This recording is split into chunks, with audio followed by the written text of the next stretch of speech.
Growing up, I used to go to this camp where we slept on the roof of a houseboat with 20 other teenagers. At the end of the week, they had us write these affirmations to each other. As a junior hire, I thought this was the lamest thing, and as a high schooler, I started to see some of the value, but as an adult, I still look back at those old letters and tears well up in my eyes, knowing how valuable they truly are. So, with the realization that everything that we've done in the last 2 years is coming to an abrupt end, I thought of that practice, and I figured I'd write an affirmation to you, my students.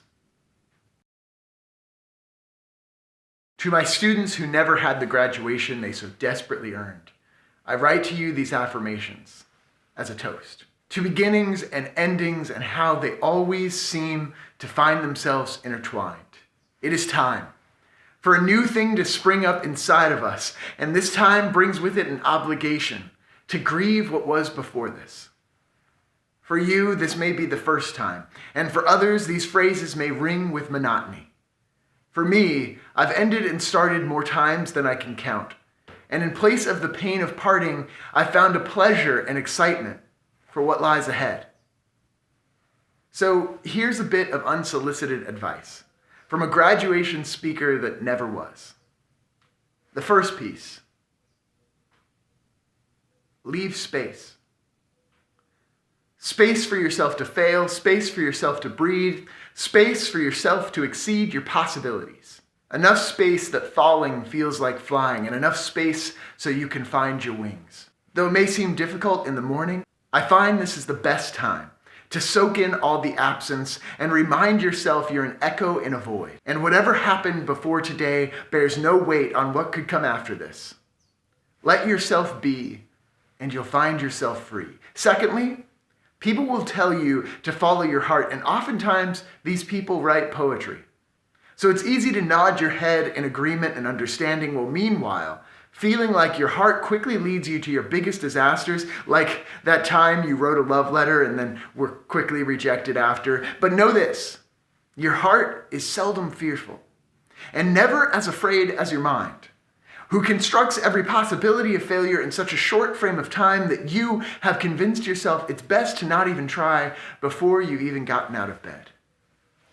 There is space for failure, but there is space for success, and your heart has the intuition to lead you directly toward this. For those who prefer science over poetry, here's what I mean. Your cognition is tied to both positive and negative thinking. Indulge the former, and the latter will find fuel also. Indulge the latter, and you'll starve the creative spark, the courageous heart, the soul, the thing you know exists even when you hate that it's so. And so, lastly, because all good things come in threes, you, and only you, can change your reality. You'll see in your walk of life people with many things. Teslas and houses, steady incomes and spouses, and you'll find yourself wanting and striving and oftentimes never arriving at the place you idolize in others. In those moments, you can create contentment. You have the strength to do this, I promise. You can create a peace inside of yourself that sets you free of the desiring, or you can create a path forward. This is not to dismiss the power of privilege that so many have. I won't pretend that you'll somehow end up an Ivy League grad, but I will say there is a path, and you can forge it. It may be more treacherous than the ones others have ridden, but once you arrive, you'll know that you have earned it. So no matter where you are or how far off a dream may appear, take your time.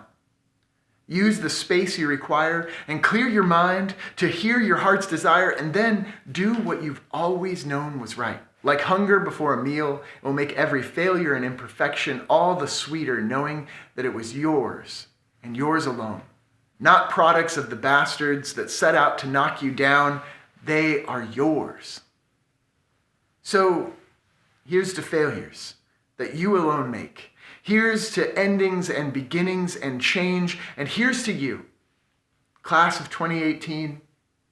Together, we will always be learning.